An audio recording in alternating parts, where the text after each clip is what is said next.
हमारे देश में अनंत संभावनाएं हैं, लेकिन अनंत संभावनाएं कभी भी सीमित प्रयासों से साकार नहीं हो सकती। Country's first privately developed rocket, Vikram S, was successfully launched on Friday. Indian Space Policy 2023 is this is now institutionalized structure. The launch by Skyroot proves that our private sector is now spaceworthy.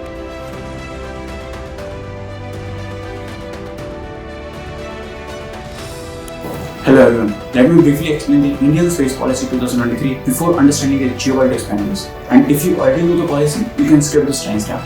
So, the Indian Space Policy 2023 is a policy framework that aims to enable, encourage and develop a flourishing commercial presence in space. कि हम भारत के private sector के लिए ज्यादा से ज्यादा ease of doing business का माहौल बनाएं। It allows private enterprises to carry out end-to-end activities in the space sector, from launching satellites and rockets to operating Earth stations. It also creates 4 distinct entities to facilitate greater private sector participation in the space sector, including InSpace, the Indian National Space Promotion and Authorization Center. It was approved by the government in 2023 and is expected to help India become a major player in the global space economy. It is still in the early stages of implementation, but it has the potential to transform the Indian space sector. In space, eat for space. In space, eat for pace. In space, eat for ace. Now let us understand the geopolitical implications of India's engagement in outer space. India has recognized the growing significance of outer space and its impact on global order, promoting its engagement with United States and other Quad partners that are Australia and Japan. This strategic interest stems from the central role of emerging technologies in shaping the 21st century world order and the need to establish new rules for peace and stability in outer space. In this case study, we will analyze the geopolitical implications of India's involvement in outer space, highlighting the challenges and opportunities associated with this domain. Traditionally, the United States has dominated the commercial aspects of outer space, while its military competition with Russia has shaped security norms. However, China's emergence as a major space power in both civilian and military domains is reshaping astropolitics. China's ambitious pursuit to dominate outer space has created an urgency for democratic powers to come together to safeguard their national interests and promote a sustainable order in space. Europe's problems are the world's problems, but the world's problems are not Europe's problems. India recognizes that space is emerging as a potential fourth arm of its defense setup, with the United States, Russia and China already pursuing space power status. India must equip itself appropriately to meet emerging security challenges. While India possesses the ability to use space, it currently lacks the capacity to deny space use to adversaries. However, India has made progress as demonstrated by the mission Shakti, showcasing its capability to target enemy satellites.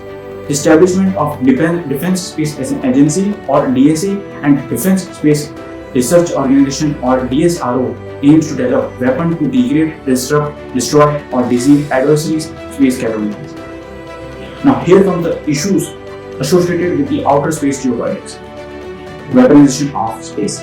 The militarization and weaponization of space undermine constructive commercial and scientific projects, eroding trust and cooperation necessary for peaceful space activities. Space debris. The destruction of satellites adds to space debris, posing hazards to operational satellites and increasing the risk of collisions. As countries launch more and more satellites, avoiding collisions becomes a challenge. Third, quest for space mining. The pursuit of space mining presents the opportunities for conflict and cooperation, creating a new space race and creating economic prospects.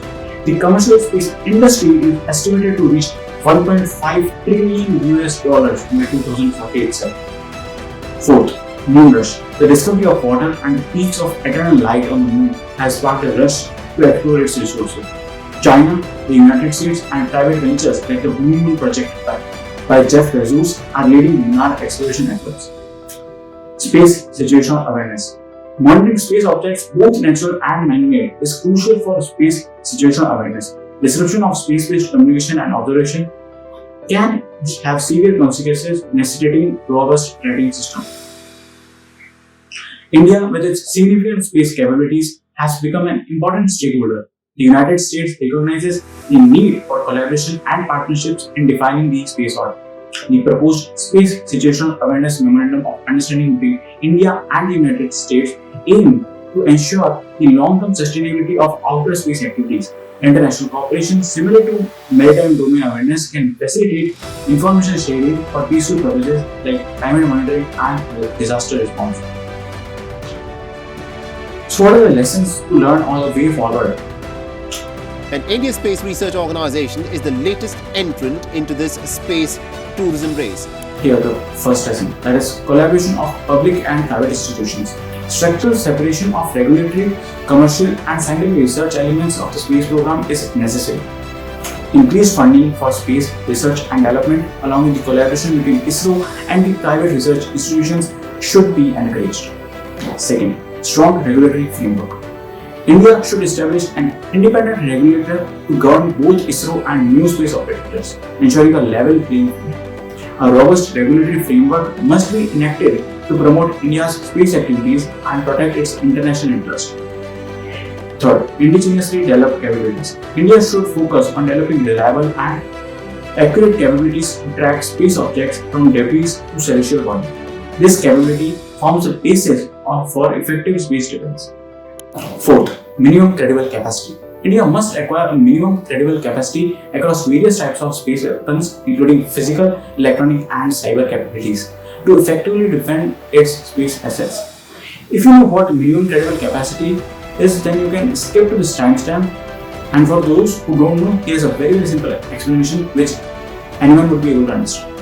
Imagine you and your friends are playing a game of football. Each team wants to have a chance to win the game, so they need to have a minimum level of skill and capability. In this case, the minimum credible capacity refers to the basic skills and abilities that each team must possess to be considered competitive and credible opponent. For example, let's say one team has skilled players who can pass, dribble, and score goals effectively. They have good coordination, speed, and strategy. This team has a higher level of minimum credible capacity because they possess the necessary skills and capabilities to compete well in the game. On the other hand, if a team has players who struggle with basic skills, have poor coordination, and lack strategy, they will not be considered a credible opponent because they have a lower level of minimum credible capacity, as they don't possess the necessary skills and capabilities to compete at a competitive level. So, in this context of geopolitics or defense, minimum credible capacity refers to the minimum level of military or strategic capability a country must have to be taken seriously by other nations. It must be having enough strength and resources to defend oneself and deter potential threats. Just like in the game of football, a country with a higher minimum credible capacity is more likely to be seen as credible and respected player in the international arena. So to sum it up, minimum credible capacity is like the basic skills and abilities a team needs to be a credible opponent in the game. On minimum level of capability, a country needs to be considered a credible player in geopolitics or defense. In conclusion, India must amp up its space capabilities and stay competitive. Proactive collaboration with other countries is essential to address challenges like organizing space, managing space debris, space mining, and the moon ocean. Adapting to the changing space order and establishing solid rules and regulations will safeguard India's interest. By embracing these lessons, India can become a prominent player in the dynamic geopolitics of outer space. So let's boldly venture into the cosmos, seize opportunities, and overcome challenges together. So that's it from my side. If you learned something valuable, please hit the like button in order to make YouTube happy. And for more such insightful geopolitical case studies, please hit the subscribe button. Thank you for watching. We'll meet you at the next one. Jai Hind.